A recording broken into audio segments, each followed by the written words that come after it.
And good evening, everybody. It's Pastor Sherman Ray, and this is In God We Still Trust, the podcast. I want to welcome you all to the broadcast. Hope everybody's doing well today. It's 2026, guys. Yeah, it's 2026, and we are starting off the year like you wouldn't believe. It's already going crazy already, but that's all right. It's all good. We're going to have such an incredible time today. We're going to talk about the 800-pound gorilla. It's 800-pound gorilla in the room, and that is the arrest of Nicolas Maduro. We're also going to talk about why he was indicted. We're going to talk especially about the Monroe Doctrine and what that even is, because we've been seeing that being thrown around, and why you as Americans should even care about it. So all of that and so much more when we come back, folks. This is In God We Still Trust with Pastor Sherman Ray. We'll be back in just a minute. Hang on.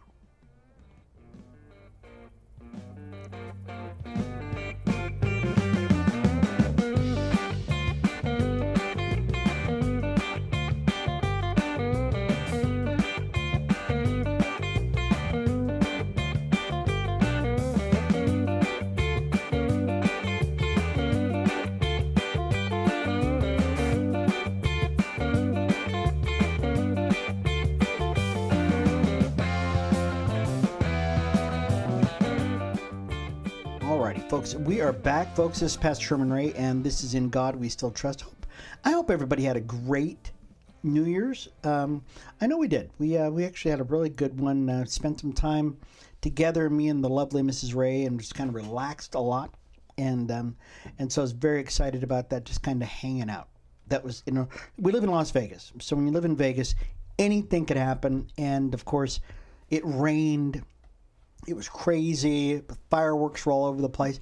And I'm really surprised at how much they can still shoot off fireworks with it just downpouring all over the place. And it did. So, also, folks, before we get going too much further, I want to encourage you to go to go ahead and hit the subscribe button down here. It's probably over here someplace. And, excuse me. Hit the subscribe button. And be sure that you subscribe to our channel here. Visit us on Facebook. You can visit us on Instagram, X, all those places. And on GodstreamTV. Yeah, you definitely want to get there also, folks. So, got a little bit of a scratch in my throat. And also, I want to encourage you to go ahead and check out a brand new a brand new feature from SRay Media. That's our company. It's a little small. It's a small company, folks. Little media company. But it's called America Before Stupid. Yeah, America Before Stupid. This is a delight. It's such a fun daily look at America. And if I could, maybe just kind of give it wrap it up into a tightly wound ball, I would say America Stupid is a look at America, what it was like before the woke movement came along. Yeah. Things like telling jokes or being able to say hello without people going crazy. And so it's a satirical look at the reality of where we're at in America right now, where up is down, down is up, boys are girls, girls are boys.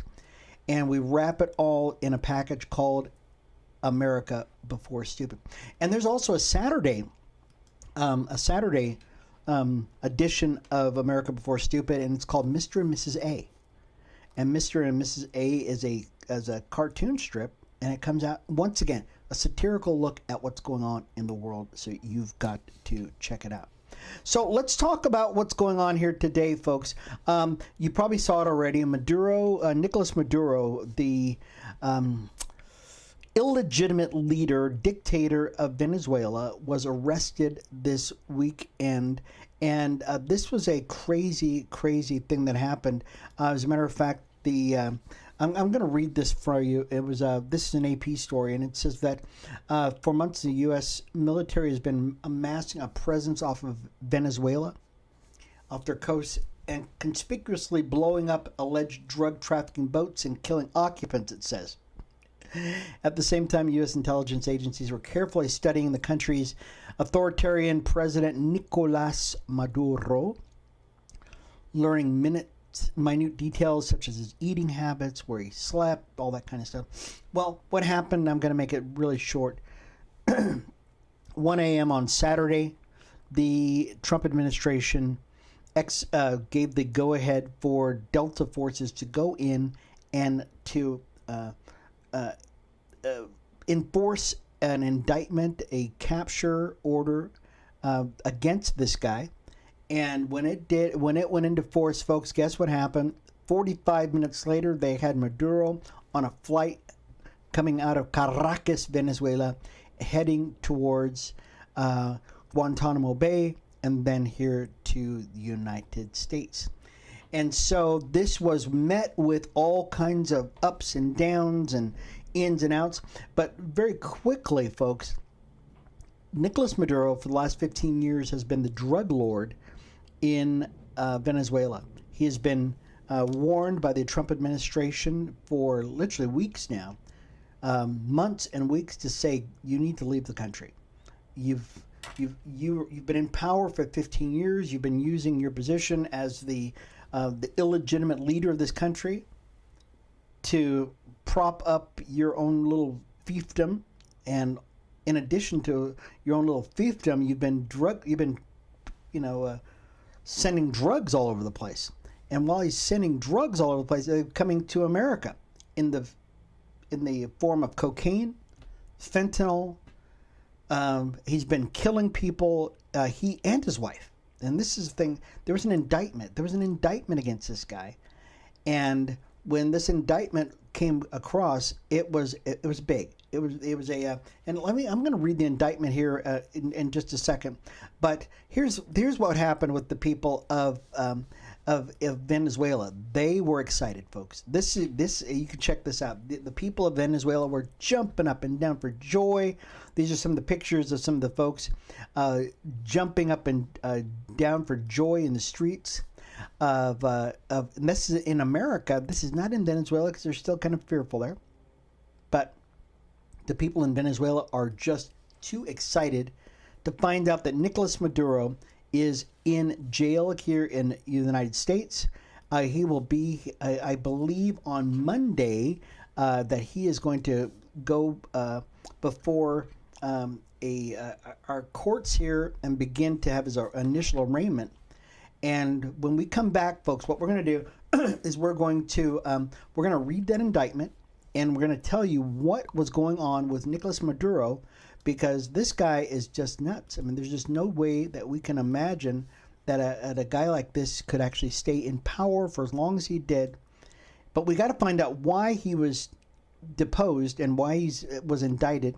That's what we're going to talk about next when we come back, folks. This is Pastor Sherman Ray. This is In God We Still Trust. We'll be back in just a minute. Stick around.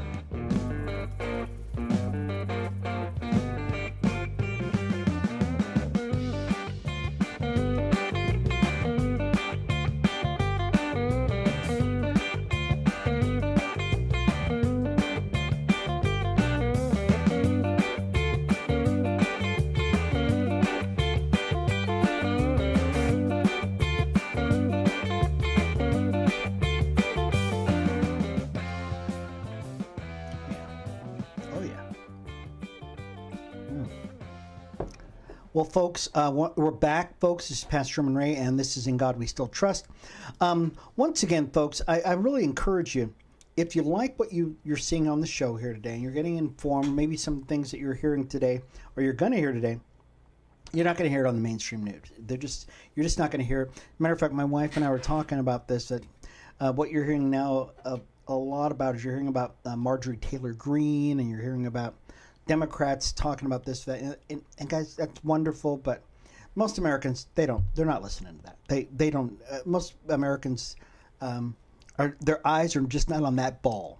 And we're going to talk about some of the things, hopefully inform you, and hopefully get you up to speed on what's going on in America, because it's the things that you need to know about. As we said in the first clip, we were talking about the that Nicolas Maduro, the president, the illegitimate president of Venezuela, was arrested this weekend, and we want to talk about the indictment that was actually handed down against this guy, because it's important. And so the indictment is online now. You can actually check it out. It was a sealed superseding indictment. As it reads, it's the U.S. United States District Court, the Southern District of New York, versus Nicolas Maduro and his family, and basically a lot of other people, guys. And this is the introduction to it. And I'm not going to read the entire thing, but you can go ahead and check the whole thing out. It says, for over 25 years, leaders of Venezuela have abused their positions of public trust and corrupted once legitimate institutions to import tons of cocaine in the United States. Nicolas Maduro, the defendant, is at the forefront of this corruption and has partnered with his co-conspirators on this illegally obtained authority and the institutions he corroded to transport thousands of tons of cocaine to the United States. Since its early days in Venezuelan government, Maduro Moros has tarnished every public office he has held. This is big, folks. As a member of the Venezuelan National Assembly, Maduro Moros moved loads of cocaine under the protection of Venezuelan law enforcement. As Venezuela's Minister of Foreign Affairs, Maduro Moros provided Venezuelan diplomatic passports to drug traffickers and facilitated diplomatic cover for places used by money laundering to repatriate drug proceeds from Mexico to Venezuela. And it goes on and on and on. And it just and it implicates his wife here also. And basically here's this what's at the heart of this whole thing. Nicolas Maduro is a drug kingpin, and he has used his position all along the food chain to bring in drugs into America. And that is the number one reason why President Trump said he's going after him. Now, here's the thing about it is that President Trump told Nicolas Maduro that you can leave. You leave the country, and we will find, you can let somebody else rise to the leadership in the country, and we'll leave you alone. And he didn't. And what happened is he messed around with the wrong guy. President Trump is a man of his word, and you can say all you want about the guy, but the guy is a man of his word. And when he said he's going to get you, he's going to get you. And Nicolas Maduro, along with other people, have found out that President Trump is not somebody to be trifled with. And so and that's a good thing. I mean, that's really a good thing. This is where our founding fathers we can look back to them and say these guys knew what they were talking about. There's a difference between a politician and a statesman. A statesman does things that benefit the people that they represent. Okay, they are people who will say, hey guys, guess what? I will risk my life, my liberty, my reputation, as our founding fathers did, because it benefits the people. This is what happened just now. Let's look what happened before this, though. You had politicians, quote unquote politicians, like we won't even mention them, who did things to placate, and they did things to do a sleight of hand in front of their people, just something to appease the people so they could stay in power. And that's a politician, folks. Donald Trump is a statesman. And you may not like him, you may not like the things that he does, but guys, guess what? He is definitely doing something, and he's put the world on notice. And that's the interesting thing now about it. He's put the world on notice, saying, look guys, if you are trying to mess with the American people, the American economy, we're going to get you. If you're going to mess with Christians, we're going to get you. Because it's not about Donald Trump now. He's a man who's on a mission, on a mission to get things right. And in the case of Nicolas Maduro, he warned Nicolas Maduro, you can leave the country. We'll even find a place for you to go, but he didn't do it. And now the leaders of Colombia, Cuba, even Mexico are saying, boy, we better watch it, because this cowboy here at 1600 Pennsylvania Avenue, he might come and get us. And folks, he just might. Think about it, folks. Anyways, this is Pastor Sherman Ray for In God We Still Trust. We'll be back in just a second, folks. Once again, this is all about what this whole thing about this Monroe Doctrine, what it's all about. We're going to talk about that when we get back. This is Pastor Sherman Ray. We'll be back in just a second. Stay tuned, folks.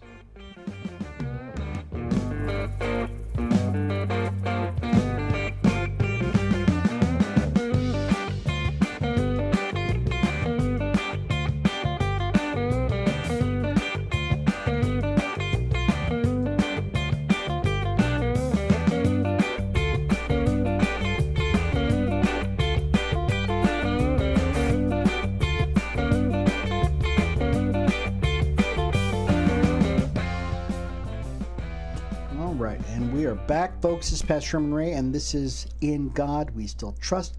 We're talking all about Nicolas Maduro. Yeah, Nicolas Maduro messed with the wrong cowboy, and now he's on a one-way ticket ride to. Got problems. I mean, he's got some real problems. We were talking about Nicolas Maduro and how he has. He screwed up. I mean, he really did. He screwed up in a big way. And what precipitated this? I mean, really what precipitated this whole thing that got him into jail?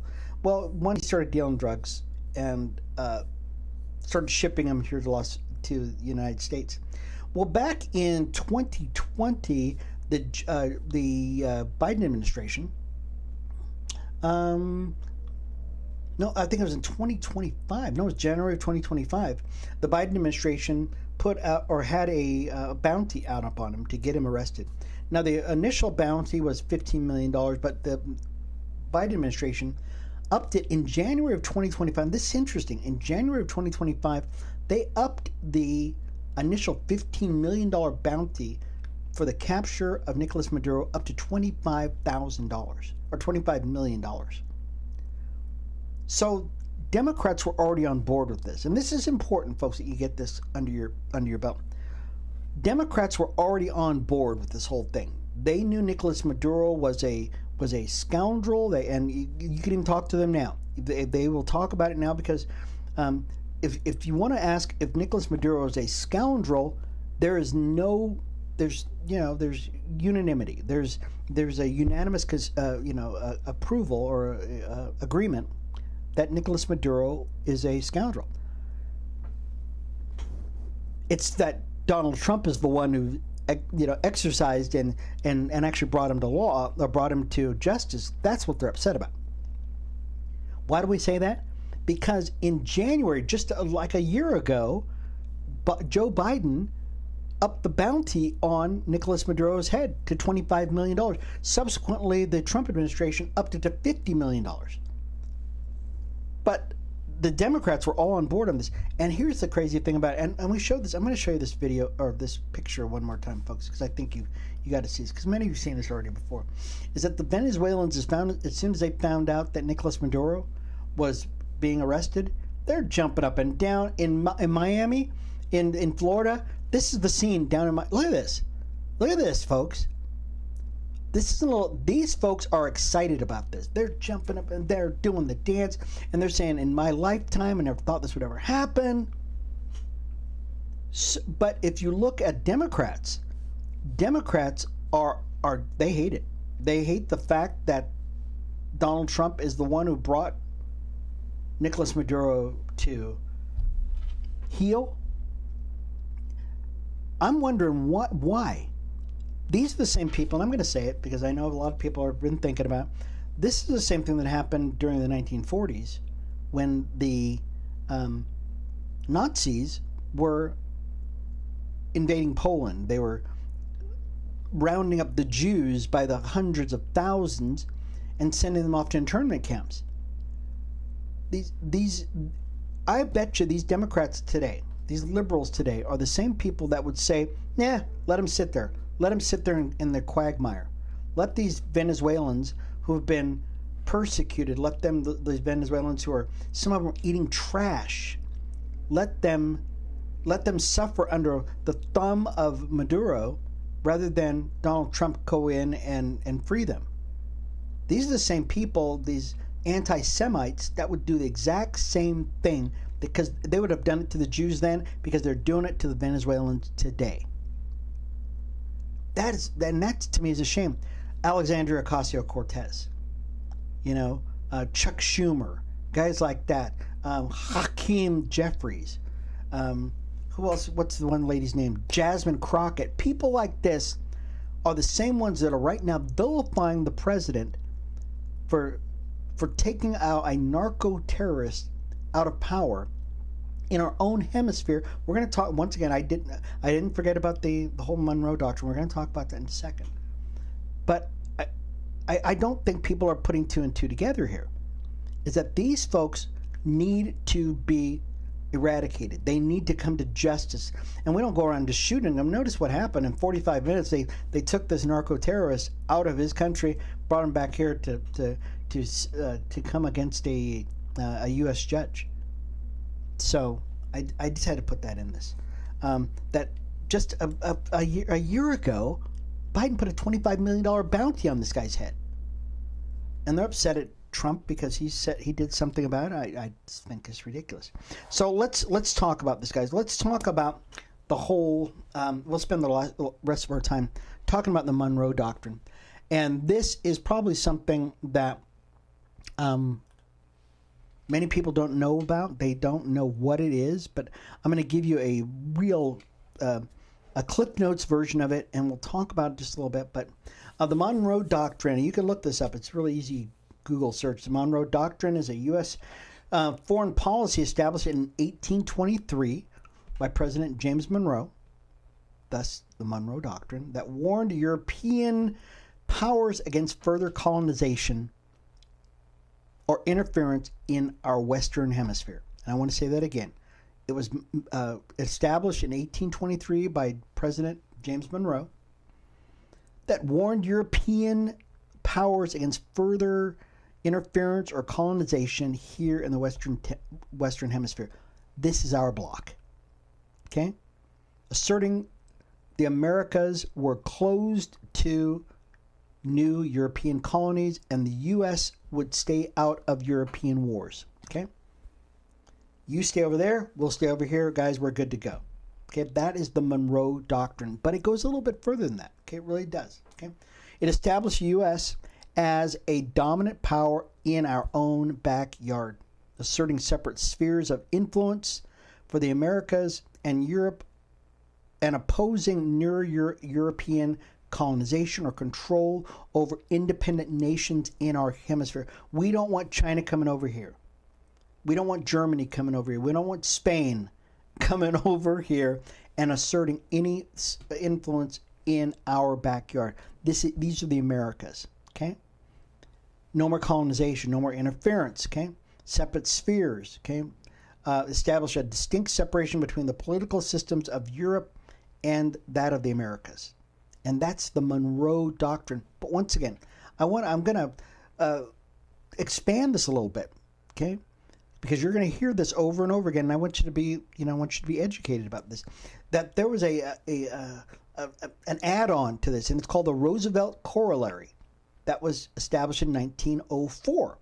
President Teddy Roosevelt added that the U.S. had the right to intervene in Latin American countries to prevent European intervention, effectively justifying U.S. interventionism. Okay? So Teddy Roosevelt in 1904 said, guess what? We have the right as America. Okay, we're the even in 1904, we already had the clout. We already had the military muscle to say, look, we can go in and make sure that everything is copacetic here in Latin America. Okay, and that is important. That's an important thing. That's a distinction that we're seeing here now. Because guess who was in Venezuela? Excuse me. Hours before the U.S. came in to snatch up Maduro. China. Yeah, China was there. China is trying to influence, and not just influence Venezuela, because they want to own Venezuela. And why is that? Because Venezuela sits on the largest oil reserves on the planet. Okay? It's not the light, sweet crude or anything like that you see in Saudi Arabia, but it is still a vast ocean of oil reserves. And America went in there and built in the whole infrastructure for Venezuela to begin to produce all this oil.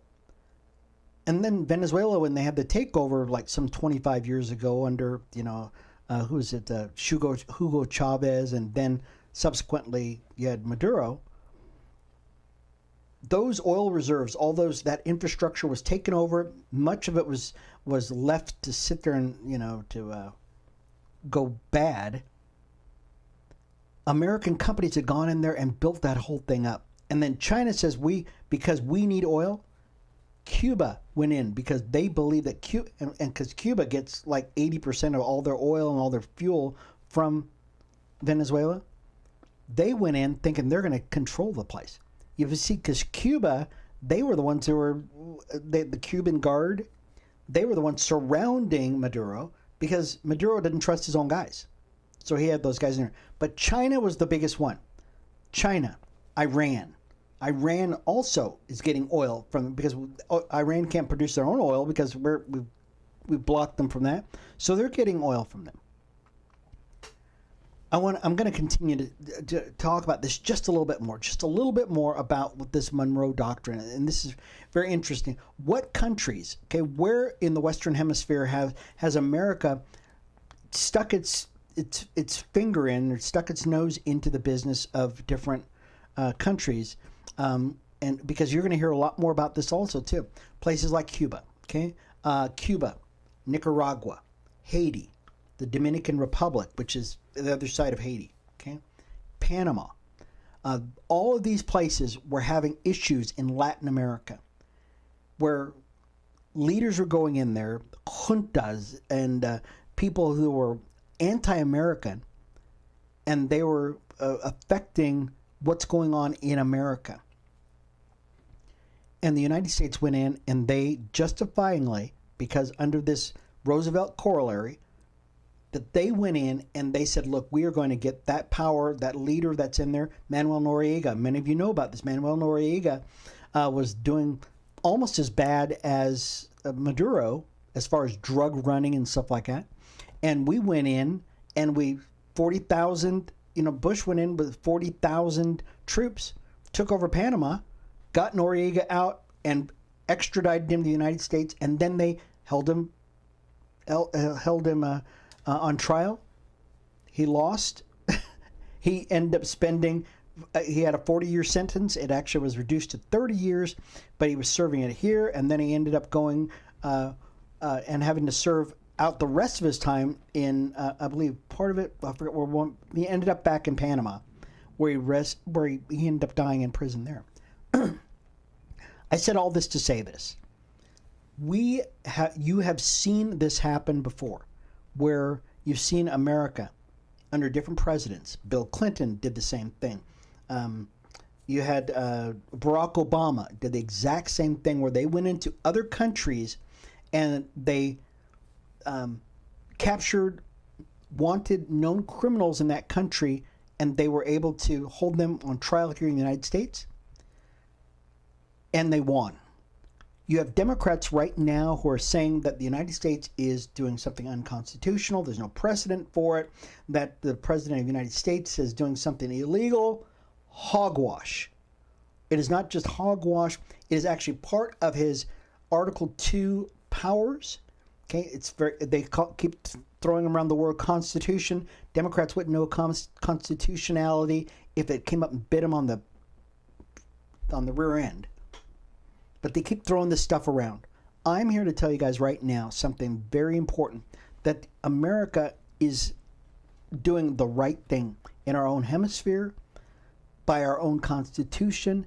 It's morally right, it's spiritually right, and it's something that we can sit back with our shoulders back, our heads held high, and say we are doing the right thing for the people of Venezuela.